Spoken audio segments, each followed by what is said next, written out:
E dizia também aos seus discípulos: Havia um certo homem rico, o qual tinha um mordomo, o qual foi acusado perante ele de dissipar os seus bens.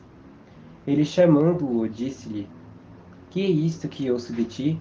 Dá contas da tua mordomia, porque já não poderás ser mais meu mordomo.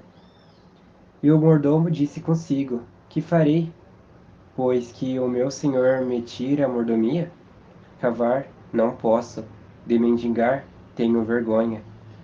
Eu sei o que hei de fazer, para que quando for desapossado da mordomia, me recebam em suas casas. E chamando a si cada um dos devedores do seu senhor, disse ao primeiro: Quanto deves ao meu senhor? E ele disse: 100 medidas de azeite. E disse-lhe: Toma a tua conta e assenta-te. Já, escreve 50. Disse depois o outro: E tu, quantos deves? E ele disse: 100 alqueires de trigo. E disse-lhe: Toma a tua conta e escreve 80. Ele louvou aquele senhor, o injusto mordomo, por haver procedido prudentemente, porque os filhos deste mundo são mais prudentes na sua geração do que os filhos da luz.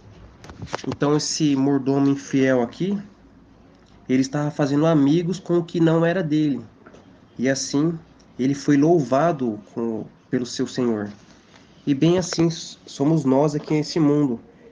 Nada desse mundo aqui é nosso. E com o que não é nosso era para a gente pegar e dividir com os nossos irmãos, mas ninguém faz isso.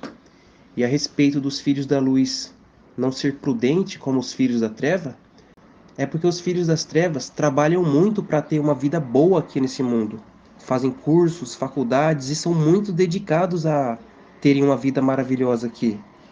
Mas os filhos da luz, aqueles que dizem que são de Deus, não lê a Bíblia, não ora, não faz nada, só quer ser salvo sem fazer nada. Nem para trabalhar para o reino trabalha. Por isso que muitos ficaram, porque sem trabalhar não há salário. E eu vos digo: granjeais amigos com as riquezas da injustiça, para que quando estas vos faltarem, vos recebam eles nos tabernáculos eternos. Quem é fiel no mínimo, também é fiel no muito. Quem é injusto no mínimo, também é injusto no muito. Então, esse mundo aqui é o mínimo. E se nem aqui você consegue ser fiel a Deus, lá você vai conseguir? Claro que não. Deus sabe que não. Por isso que você não vai ir para lá se você não obedecer Ele. Então, se não der a vida por Ele, não haverá salvação. Tem que obedecer Ele. Não tem outro caminho. Pois se nas riquezas injustas não fostes fiéis, quem vos confiará as verdadeiras? E se no alheio não fostes fiéis, quem vos dará o que é vosso? Nenhum servo pode servir a dois senhores, porque ou há de odiar a um e amar o outro, ou se há de chegar a um e desprezar o outro. Não podeis servir a Deus e a Mamon.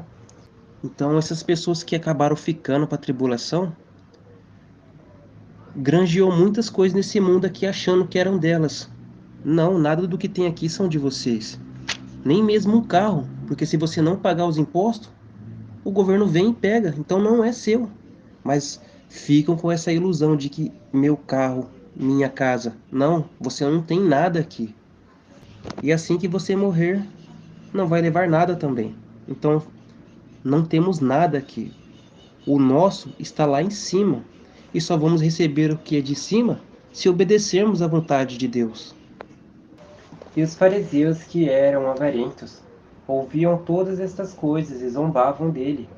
E disse-lhes: Vós sois o que vós justificais a vós mesmos diante dos homens, mas Deus conhece os vossos corações, porque o que entre os homens é elevado, perante Deus é abominação. Então, perante os homens, era louvado a pessoa ser rica, ser grande, ser inteligente, ser tudo, mas perante Deus não significa nada, porque nada do que os homens louvam aqui vai salvar eles. E acabou que muitas pessoas que se louvou aqui, se achou grande, ficou para a tribulação. E aquelas pessoas que não eram nada, não tinha ninguém, estão lá no reino do céu. Olha onde aquela pobre pessoa a qual você considerava estar, está lá em cima. E você todo ricão aí, todo cheio das coisas desse mundo, está na tribulação agora. Então não cobice as coisas da terra, cobice o alto, cobice o reino dos céus. Seja inteligente dessa vez. A lei e os profetas duraram até João. Desde então é anunciado o reino de Deus, e todo homem emprega força para entrar nele. E é mais fácil passar o céu e a terra do que cair um tio da lei. Assim como para ganhar riquezas nesse mundo aqui você tinha que trabalhar e se esforçar para alcançar, da mesma forma é o reino dos céus. Mas uns foram espertos e outros nem tantos, pois ficaram. Mas em todo caso era para ser obediente, nem que fosse na marra, até chegar ao ponto onde o Espírito Santo vinha ajudar a terminar a obra.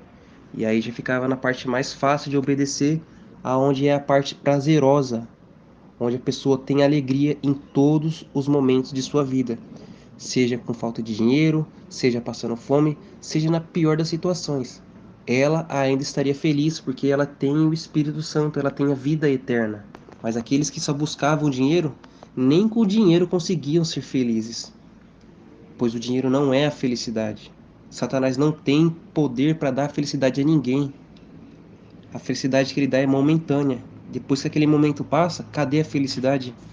E é mais fácil passar o céu e a terra do que cair um tio da lei. Qualquer que deixar sua mulher e casar com outra, adultera. E aquele que casar com a repudiada pelo marido, adultera também. Então aqui quem está casado com a mulher é Satanás. Então essa analogia que Yahushua está dizendo aqui é que a mulher somos nós e o marido é quem? É Deus. Mas no momento as pessoas quando nascem estão casadas com Satanás. E assim o marido deve morrer para depois poder se casar com outro marido, o qual é Deus. Porque se vivendo o primeiro marido e for se casar com outro, vai cometer adultério. Então primeiro morre a natureza terrena, morre o entendimento terreno, o qual é de Satanás, e depois que ele morrer, e junto com ele as práticas pecaminosas, aí está pronto para se casar com Deus, sendo fiel a um único marido só. Ora, havia um homem rico, vestia-se de púrpura e de linho finíssimo, e vivia todos os dias regalada e esplendidamente. Havia também um certo mendigo, chamado Lázaro, que jazia cheio de chagas à porta daquele, e desejava saciar-se com as migalhas que caíam da mesa do rico. Os próprios cães vinham lamber-lhes as chagas. E aconteceu que o mendigo morreu e foi levado pelos anjos para o seio de Abraão. Morreu também o rico e foi sepultado. E no inferno ergueu os olhos, estando em tormentos, e viu ao longe Abraão e Lázaro no seu seio.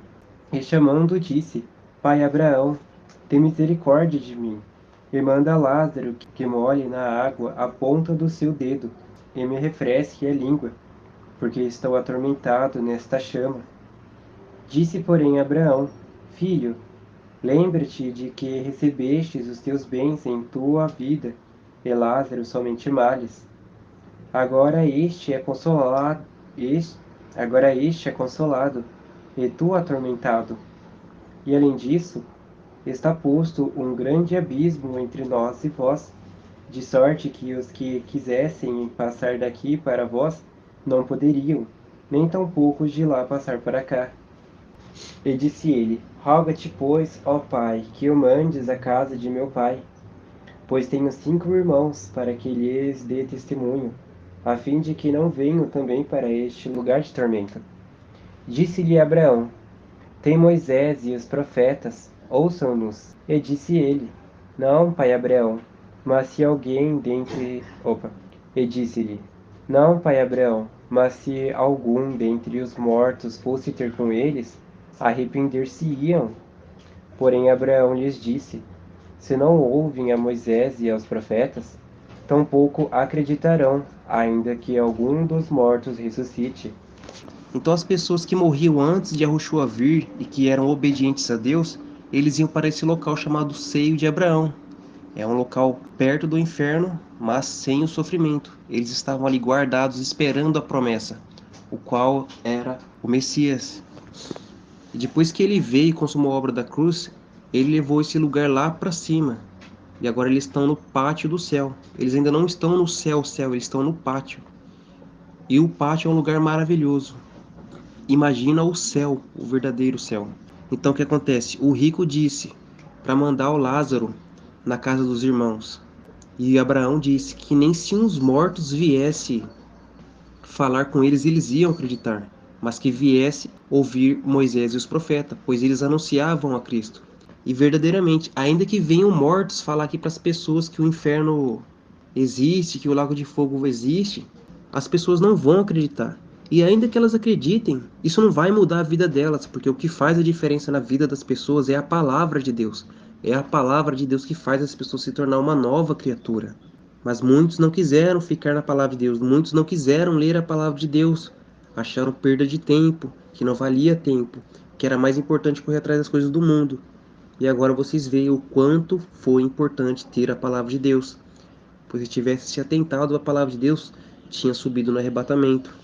Então agora se atente para a palavra de Deus pela primeira vez, verdadeiramente, querendo ser salvo. Entenda que é para dar a vida por amor de Yahushua HaMashiach, o verdadeiro nome do Filho. E não negue o nome dele.